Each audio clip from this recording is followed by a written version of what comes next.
স্বামীর সামনে খাবার দিয়ে স্ত্রী যদি একটা কাজ করতে পারে, ওই স্বামী স্ত্রীকে কলিজা দিয়ে ভালোবাসে।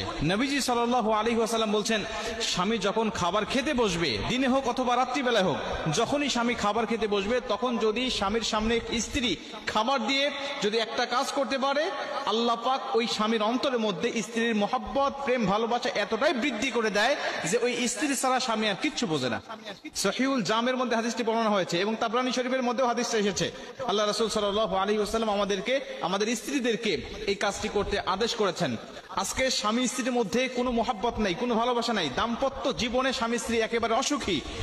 পরকীয়া আজকে আমাদের সমাজে এতটা আকার ধারণ করেছে, মহামারী আকার ধারণ করেছে। আজকে স্বামী স্ত্রীর মধ্যে কোনো সম্পর্ক নাই, কোনো মিল মহব্বত নাই। স্বামী এক রুমে ঘুমাচ্ছে, স্ত্রী আরেক রুমে ঘুমাচ্ছে। স্বামী স্ত্রী যদিও দেখা যাচ্ছে এক রুমে ঘুমাচ্ছে, স্ত্রী খাটের উপরে, স্বামী ফ্লোরের উপরে। বিভিন্ন ভাবে দাম্পত্য জীবনে তারা অসুখী হয়ে রয়েছে। শুধুমাত্র তারা রাসূল সাল্লাল্লাহু আলাইহি ওয়াসাল্লামের দেখানো সুন্নাহ অনুযায়ী তারা চলছে না, এজন্যই তারা বিভিন্ন ভাবে দুনিয়ার জমিনেও অসুখী এবং দুনিয়ার থেকে বিদায় নেওয়ার পরেও এরা অসুখী হয়েই দুনিয়ার থেকে বিদায় নিবে এবং আখিরাতের জীবনটাও তারা অসুখী অবস্থায় কাটাবে। রাসূল সাল্লাল্লাহু আলাইহি ওয়াসাল্লাম বলছেন, কোন স্ত্রী যদি স্বামীর মর্যাদা সম্বন্ধে জানতে পারত, কোন স্ত্রী যদি স্বামীর মর্যাদা সম্বন্ধে অবগত হতো, তাহলে ওই স্বামী গিয়ে যখন স্ত্রী খাবার দিত, খাবার দিয়ে সে সংসারে কাজকর্মের কথা ভুলে যেত, সংসারে কাজকর্মের কথা ভুলে যেত, সে ছোটাছুটি করতো না, দৌড়ে অন্য কোথাও যেত না। স্বামীর সামনে খাবার দিয়ে স্ত্রী ওখানেই বসে থাকতো। স্বামী যতক্ষণ খাবার শেষ না করতো ততক্ষণ পর্যন্ত স্ত্রী বসে থাকতো। স্বামীর কি লাগবে? পানি লাগবে, পানিটা আগায় দিত। একটু তরকারি লাগবে, আগায় দিত। ভাত লাগবে, আগায় দিত। যখন যেটার প্রয়োজন স্ত্রী তাকে সেটা আগায় দিবে। আল্লাহ রাসূল সাল্লাল্লাহু আলাইহি ওয়াসাল্লাম বলছেন, স্ত্রী শুধু এইটুকু ব্যবহারের কারণে, শুধু এই কাজটুকু করার কারণে আল্লাহ ওই স্ত্রীর প্রতি ভালোবাসা স্বামীর অন্তরে অনেক অনেক গুণে বৃদ্ধি করে দেয়। ওই স্বামী স্ত্রীর প্রতি দুর্বল হয়ে পড়ে যে আমার স্ত্রী আমার উপরে কতটা আনুগত্যশীল, সে আমাকে ছাড়া অন্য কিছু বোঝে না। সংসারে কাজকর্ম স্টপ করে দিয়ে সে আমার পাশে বসে সে আমার খাবারের প্রতি সহযোগিতা করছে। আল্লাহ পাক এই ভালোবাসা স্বামীর অন্তরের মধ্যে ঢুকায় দেয়।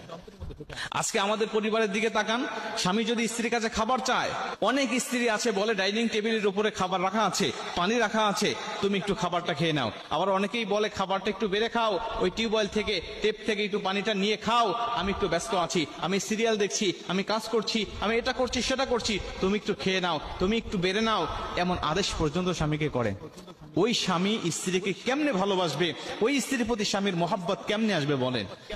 তাবরানী শরীফের মধ্যে আল্লাহ রাসূল সাল্লাল্লাহু আলাইহি ওয়াসাল্লাম বলছেন, কোন স্ত্রী যদি তার স্বামীর মর্যাদা সম্বন্ধে, হক সম্বন্ধে জানতে পারতো, তাহলে খাবার দিয়ে দৌড়াইতে পারতো না, খাবার দিয়ে অন্য জায়গায় যেতে পারতো না। আর আপনি খাবার তো দিচ্ছেন না, বড় তাকে নিতে বলতেছেন, আপনি তাকে বেড়ে খেতে বলতেছেন, তাহলে আপনি কোন পজিশনে আছেন বলেন? আপনার মহব্বত আপনার স্বামীর অন্তরে কেমনে যাবে বলেন?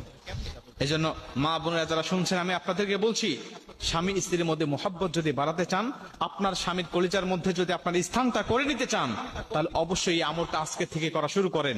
আল্লাহ রাসূল সাল্লাল্লাহু আলাইহি ওয়াসাল্লাম বলেন, এই আমলটা করলে অবশ্যই স্বামীর অন্তরে তার জায়গা থাকবে, ভালোবাসা বৃদ্ধি হবে, পারস্পরিক সম্পর্ক বৃদ্ধি হবে। আল্লাহ রাসূল সাল্লাল্লাহু আলাইহি ওয়াসাল্লামের কথা কখনো বিফলে যেতে পারে না, কখনো মিথ্যা হতে পারে না, মন গড়া কথা হতে পারে না। এজন্য আমি বলবো অবশ্যই এই আমলটা করুন। এই আমলটা করে পারিবারিক জীবনটা